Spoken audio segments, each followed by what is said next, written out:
Welcome back to Geek Classic, the series of reviews that I look at movies I haven't reviewed previously in my channel. Last Sunday I gave you my review for the original Spider-Man movie. Today we're going to look at the sequel, Spider-Man 2, and as always, I do sometimes forget to say it, but I always put the warning right here, spoilers ensue. This movie was once more directed by Sam Raimi, this time written by Alvin Sargent, and it stars once more Tobey Maguire, Kirsten Dunst, James Franco, Alfred Molina, and J. Jonah Jameson.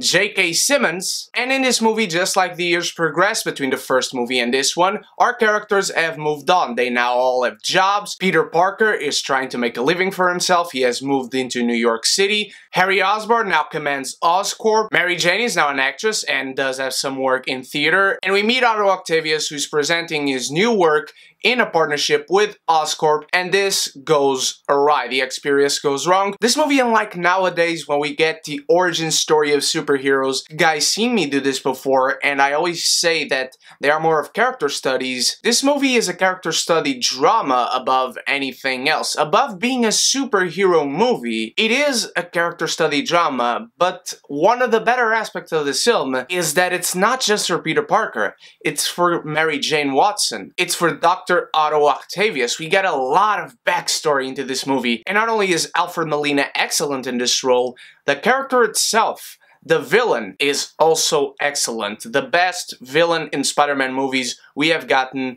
till this day. A lot of people complain about him being too much of the same thing we saw with Green Goblin. I see him much more as a mirror to Peter Parker. Because before the experiment, this guy is 100% a good man, a good person. He has a good marriage, he has led a good life, and he is much like Peter Parker with his interest in science. And that's one of the better things about this character, and one of the better things about this movie. And Peter Parker in this movie goes through some very funny situations, like Peter Parker would go, but also some very heartbreaking situations. This movie has a lot of endearing moments, a lot of emotional beats to it. We get the scene where Spider-Man chooses to be Spider-Man no more, and we get that dreamlike sequence with Uncle Ben that to this day is effective, just like the original scene was in the original movie. We get the speech from Aunt May that you do kind of feel like she was meant to know that he was Peter Parker,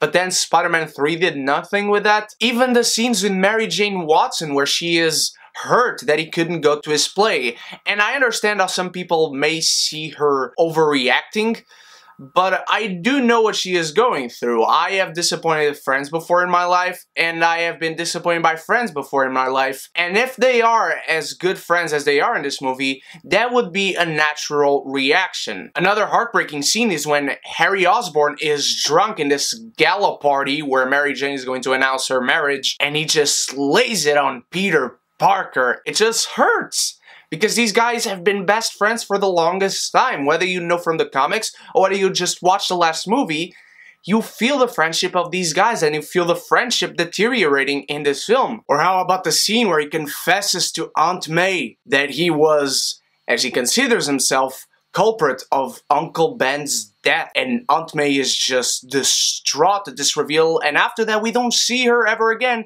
until that beautiful scene comes where she's moving away from that house and she has that piece of dialogue that does imply that she knows that he is Spider-Man, and at this moment Spider-Man has disappeared. He has not been around, and these two scenes combined create for such heavy but beautiful drama. And that for Peter Parker is very good because he goes through turmoil in this film. If you thought the first film was harsh on Peter Parker, he goes through the shit. His life is complete shit in this movie. His job's not going well, his personal life is not going well, his super always pressuring him to pay rent is just fantastic. Hi. Hi. What's hi? Can I spend it? Well,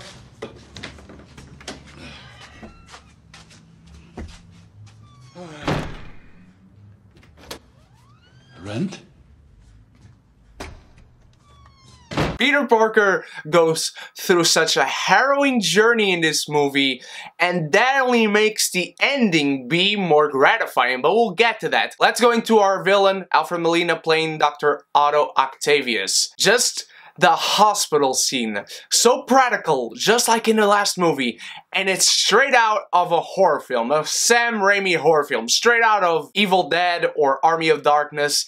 It just is friggin' awesome. I remember still the first time I watched that scene and I was like, oh my god. And I was scared because 2004 was about 11. It's scary. That scene is scary and it's effective. But after that scene, he doesn't go on a rampage through the city. In fact, the arms are showing their control independently of Otto Octavius, and he goes into the docks to disappear, to be hidden away, and we start to get that corruption of Dr. Otto Octavius by the arms. It really feeds into the character, of course, that he has mental instabilities just like Green Goblin had, but in this time, that is not fed because he already had some mental instabilities before, like Norman Osborn had. This time, Otto Octavius is a man who is slowly corrupted by the arms, by his creation, because he is a man. I always love the implied metaphor here of man tries to be God,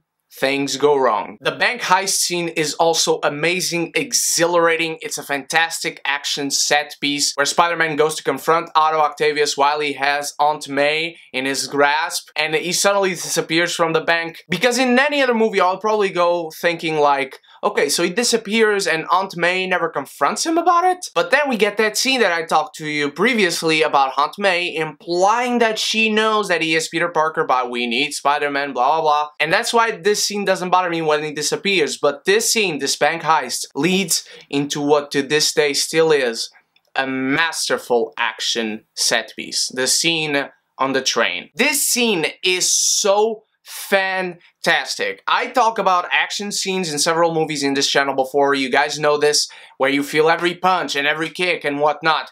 And in this one you also feel that, but every movement in this scene is like a dance to a music. You can almost see the scene with the sound muted and you can make a beat on your own. Every turn in this scene is fantastic. The editing is pitch perfect. When Spider-Man grabs the arms with his webs and he swings this way, then Dr. Octavius pulls back and then Spider-Man is almost getting hit by that train and he pulls away.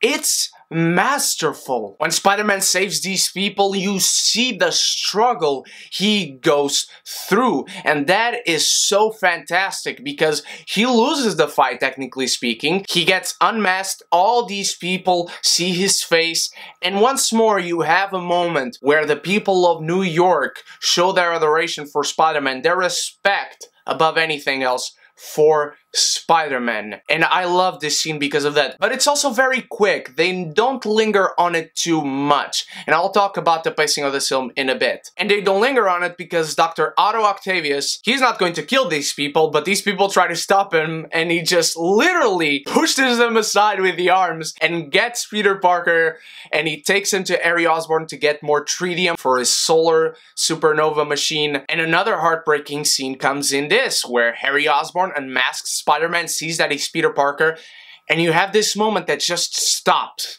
All of a sudden, just stops. My heart to this day still sinks when I see this scene.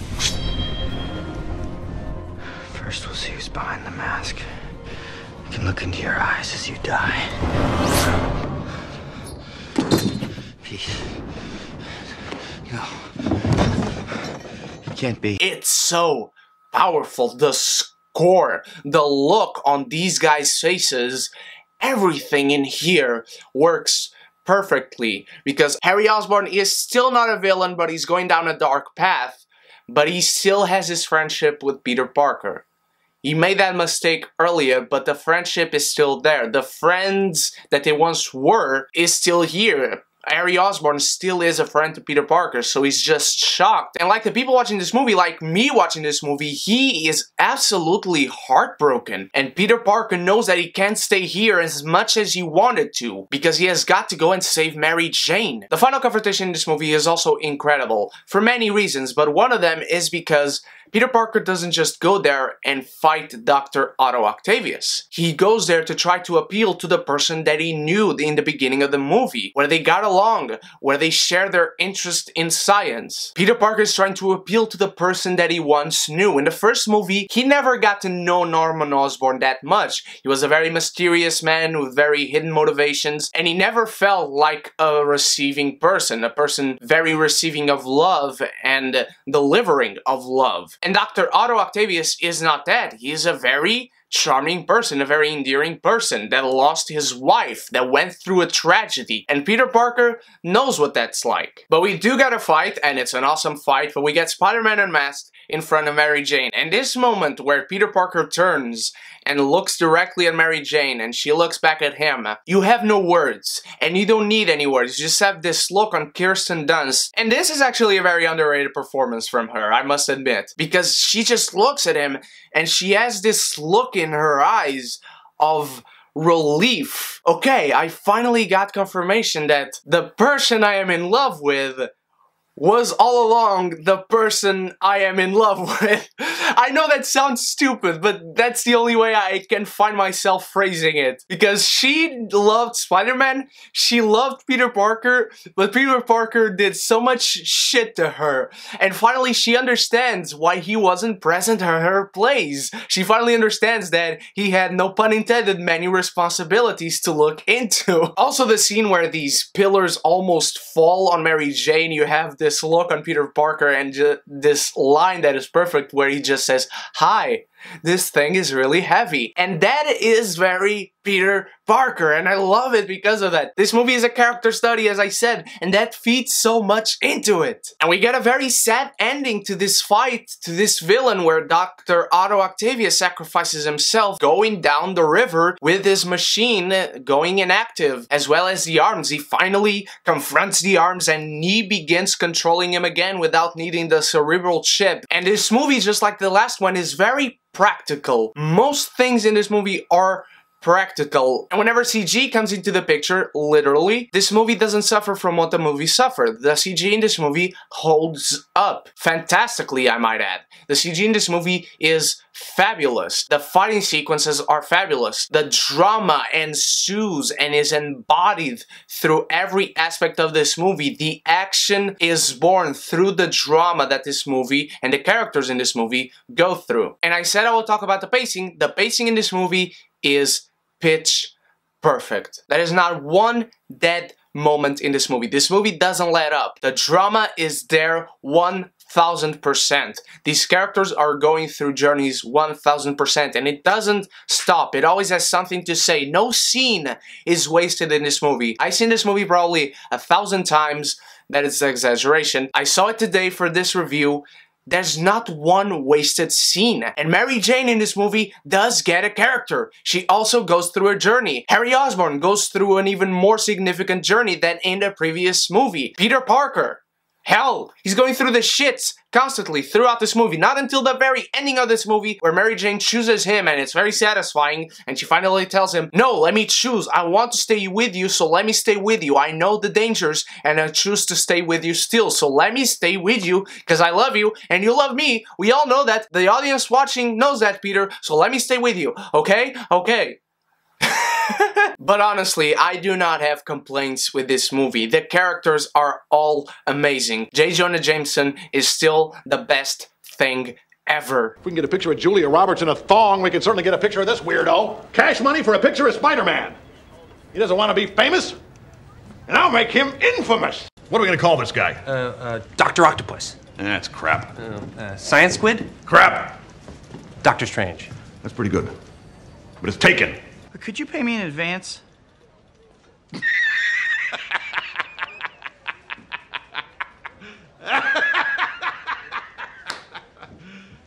You serious? I swear to God, even in the third movie, the best aspect of that movie is J. Jonah Jameson. Even in the cringiest of scenes, the characters are incredible. The story is fabulous. This script is great.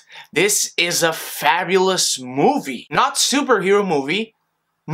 It feels like a film, like a drama that you find in the superhero world of Spider-Man, and everything works in its favor. The production is incredible. The score by Danny Elfman, I didn't talk about it last week, is absolutely masterful. And Spider-Man 2 to this day is one of the best superhero movies of all time. Spider-Man 2 does what every sequel should do. It does what every great film should do. It does what any great superhero movie should do. It ups the ante from the previous one. It corrects mistakes that the previous one might had. It progresses the fantastic characters it had in the first movie from beginning to end. It has an incredible story full of heartfelt and heavy moments of drama. It has phenomenal pitch-perfect pacing and action, and that's what makes Spider-Man 2 stand out. Because Spider-Man 2 is the quintessential Spider-Man movie. It has been the quintessential Spider-Man movie for 13 years now,